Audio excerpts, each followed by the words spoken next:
No clássico do sem uniforme contra os sem jogadores, o sem uniforme venceu. E eu já sabia que ia ser muito difícil vencer o clássico, mas eu não esperava que ia perder desse jeito.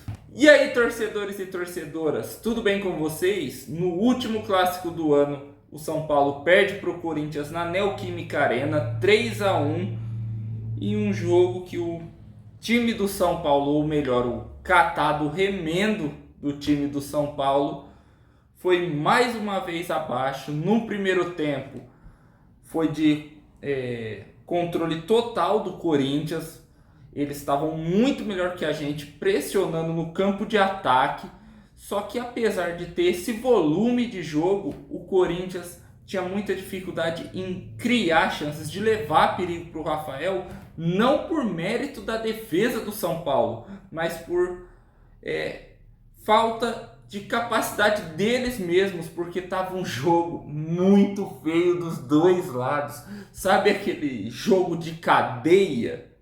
Ou aquela pelada de fim de ano quando tá todo mundo bêbado? Foi isso o começo do jogo, com o Corinthians pressionando mais e o São Paulo se defendendo como conseguia e não passando do meio de campo.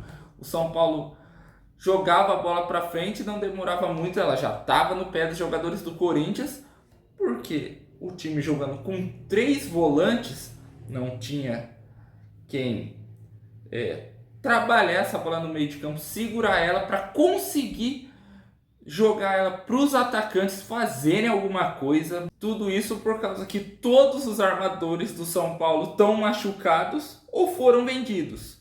Lucas, Oscar, Marcos Antônio machucados e o Alves vendido por um pastel e um suco de laranja. Então ficava muito difícil para o São Paulo ficar com a bola no campo de ataque e mandar a bola para os seus atacantes. Se bem que com o ataque que o São Paulo teve no jogo, eu acho que nem se tivesse o Modric, o De Bruyne, Ronaldinho Gaúcho, o Kaká, esses caras iam conseguir fazer um gol. Porque depender do Luciano Chilique e do Ferreirinha perna mascarado para fazer gol é esperar o impossível, porque os dois não fazem nada no jogo. O Luciano só reclama, só quer tumultuar o jogo, não dá um chute no gol. E o Ferreirinha só fica mascando chiclete achando que é o Cristiano Ronaldo. Não fez nada no jogo. Aliás, o Ferreirinha até fez uma coisa no jogo, uma cagada. Na área, o juvenil, o burro do Ferreirinha, vai com o braço nas costas do Bidon, que cai, e era só marcar o Bidon sem dificuldade, porque ele ia ter que dominar a bola, virar para passar da marcação do Ferreirinha e do outro jogador do São Paulo que estava chegando no lance para tentar fazer alguma coisa, mas não. O nosso camisa 11 faz essa cagada e o Daronco, que quase não gosta de marcar um pênalti, marcou esse pro Corinthians com a ajuda do VAR. Legal que o mesmo Daronco não deu o pênalti da cama de gato que o Martinez fez com o Oscar no primeiro turno no Morumbi. Mas é aquilo, né, que a gente está cansado de saber. A arbitragem no futebol brasileiro não tem critério, e principalmente contra o São Paulo, que a diretoria não tá nem aí pro clube. O cara do momento que imita o Silvio Santos e o Boca de Farofa estão mais preocupados em arrebentar o clube. E esse foi o terceiro pênalti seguido que o São Paulo faz. Já tinha sido o do Pablo Maia contra o Flamengo, do Enzo Dias contra o Bragantino, agora do Ferreirinha contra o Corinthians. É aquilo, o time já tá uma draga. Aí os caras vão lá e cavam para piorar a situação do clube. Aí na cobrança, o Yuri Alberto mostra pro mundo todo o jeito que ele ia bater, cruzado no canto esquerdo, direito melhor dizendo, mas o Rafael não teve a capacidade de perceber isso e tomou o gol do camisa 9 do Corinthians, e mostrando mais uma vez que pênalti não é com o Rafael, por mais que o adversário mostre aonde vai bater. O São Paulo seguiu uma tristeza em campo, não deu um chute no gol o primeiro tempo todo. O mais perto que chegou foi num lance que o Alisson chutou em cima da marcação, e isso não pode nem ser considerado chute. E olha que o Alisson foi muito burro no lance, porque ele tinha 3 opções para fazer no lance e ele tomou a pior decisão possível. Ele tinha a opção de tocar para o Cédric na direita e quem sabe o Cédric acertar o cruzamento na área e alguém chutar, cabecear, ou a bola ir para escanteio, ou tocar a bola para o Luciano na entrada da área, tentar fazer alguma coisa. Mas o Alisson acabou optando por chutar em cima da marcação. É aquilo, não tem garantia que o Cédric ia acertar um cruzamento e que o Luciano ia fazer alguma coisa certa no lance, mas eram opções melhores da que o Alisson tomou. E é impressionante essa falta de entrosamento que o time do São Paulo tem, a falta de inteligência no lance, porque não é possível. Os caras treinam o ano todo junto, jogam há tempos, só que os caras não se conhecem, não tem entrosamento, não tem uma jogada. Nem parece que esses caras são profissionais, porque eu acho que nenhum time de várzea, um time amador, consegue ser tão ruim como o time do São Paulo é. Aí no segundo tempo, o São Paulo até dá uma melhora, o que dá a falsa ilusão de que a gente poderia virar o jogo. E o time vai criando as chances. Teve uma com o Cédric de cabeça, que cabeceou fofo.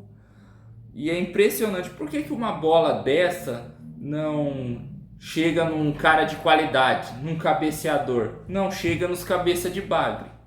Teve um pênalti não marcado em cima do Tapia, que foi exatamente o mesmo lance do Ferreirinha com o Bidon.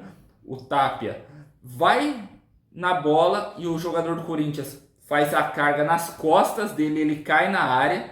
Mas é aquela coisa, né? O São Paulo, então, se o pênalti não for claro, esquece, meu amigo, ele não vai ser marcado.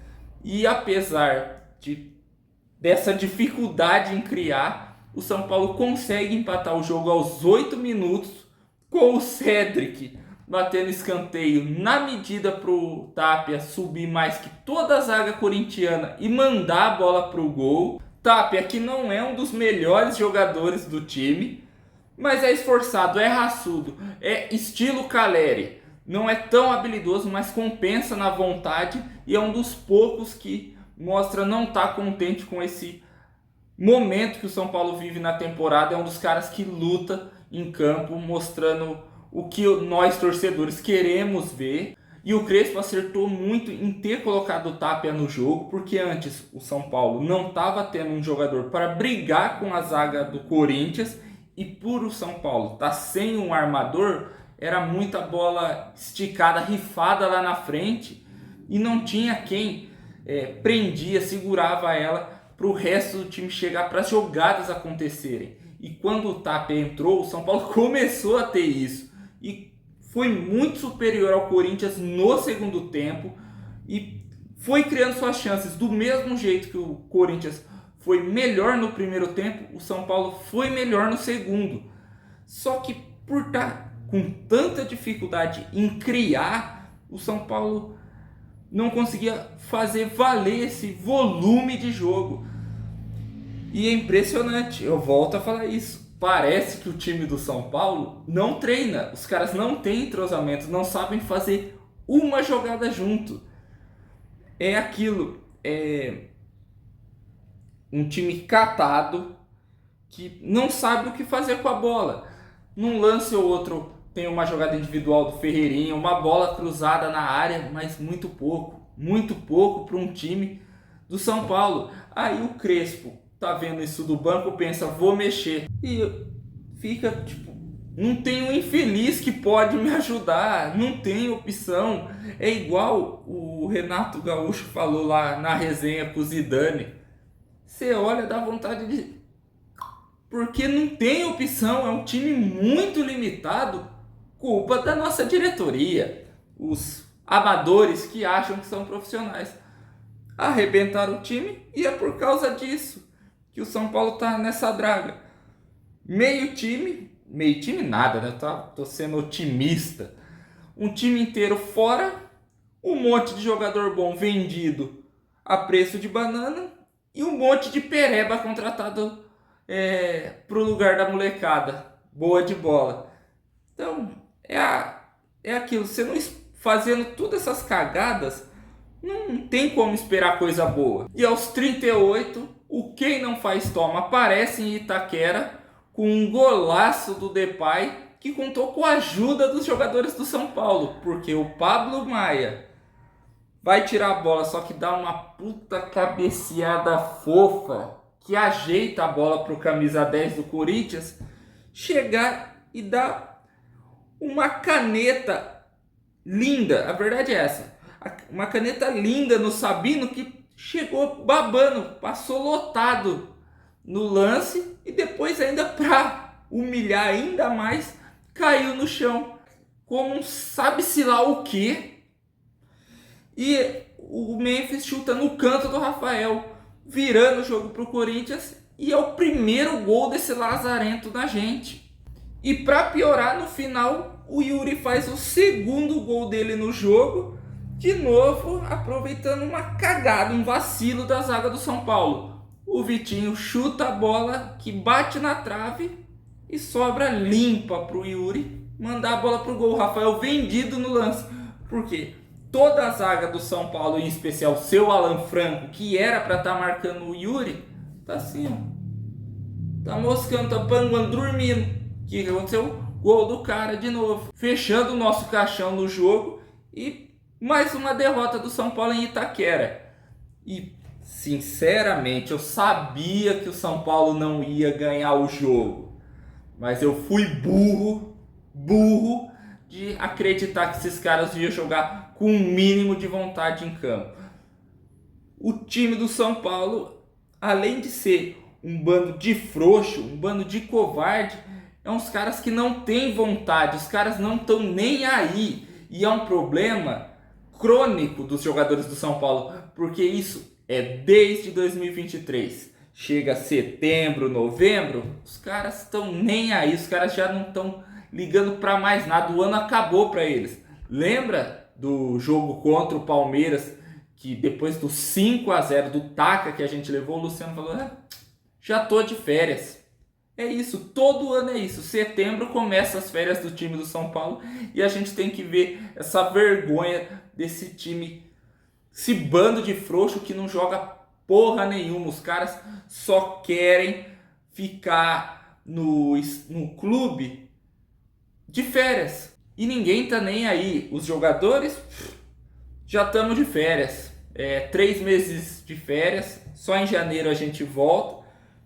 E a diretoria, que há tempos é o grande responsável, a grande responsável por tudo isso de ruim que está acontecendo com o São Paulo, segue arrebentando. Ruim de serviço é a diretoria, esses jogadores frouxos, covardes, preguiçosos, arrebentam o time do São Paulo, que vão cada vez mais afundando o São Paulo na lama, na vergonha. E o único que hoje e há um bom tempo se salva é o Crespo, porque eu volto a falar, cara, ele não tem jogador para montar o time. Ele tem que ficar trazendo o moleque da base, ter que esperar os jogadores que voltaram da data FIFA no aeroporto para montar o time e o banco de reservas, porque ele tem, se eu não me engano, 12 jogadores no departamento médico. É quase um time inteiro, que aumentou ainda mais esse número. Não sei se é 12, mas eu estou colocando esse número para ter uma noção. E aumentou, como eu disse, o Tolói se machucou mais uma vez. Ele que tinha acabado de voltar de lesão, cara. O Tolói estava no departamento médico até ontem, bem dizer, e já tá de volta. Olha o nível que tá o São Paulo. É patético a postura dos jogadores, a diretoria, o centro de treinamento não, a departamento médico, que antes era a grande referência no futebol brasileiro. Quantos jogadores vinham da Europa para ser tratados no São Paulo? Hoje, se os caras forem lá, capaz de perder dedo, perna, braço, porque é uma piada, é uma vergonha hoje o São Paulo. A instituição São Paulo é uma vergonha por causa desses caras que arrebentaram o clube. E eu volto a falar, o Crespo é o menos culpado, porque ele tá fazendo o que ele pode, só que ele não sabe fazer milagre. Na coletiva, ele disse: me falta um armador, me falta um centroavante, falta muita coisa para esse time do São Paulo. E toda a coletiva do Crespo, ele sempre fala dos problemas que o São Paulo tem e cobra a diretoria. Mas a gente sabe que eles não estão nem aí. O Crespo tá falando com a parede. E é um cara que, sinceramente, se tiver um time bom para trabalhar, eu tenho certeza que vai dar muito certo. Mas com uma diretoria dessa dando assistência, respaldo para ele, fica muito difícil. E agora o São Paulo se prepara para enfrentar o Juventude domingo na Vila Belmiro.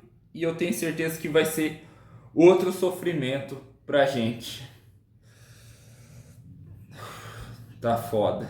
E é isso, pessoal, eu vou ficando por aqui. Se vocês gostaram do vídeo, dá um like, se inscreve no meu canal, ativa o sininho para não perder nenhuma novidade, compartilhem o vídeo, vocês fazendo isso me ajudam muito no engajamento. Também comentem o que vocês acharam desse clássico, mais uma derrota em Itaquera do São Paulo, dessa vez com o time todo remendado, catado, e o que vocês esperam para o jogo contra o Juventude na Vila Belmiro. Vamos bater um papo legal. E também não se esqueçam de me seguir nas minhas redes sociais, vai estar aparecendo aqui na tela e na descrição do vídeo. E é isso, galera. Até o próximo jogo. Valeu, falou. Um abraço aos torcedores e torcedoras do São Paulo e das outras equipes. Tamo junto. E fora Júlio Casares, que você tá arrebentando São Paulo.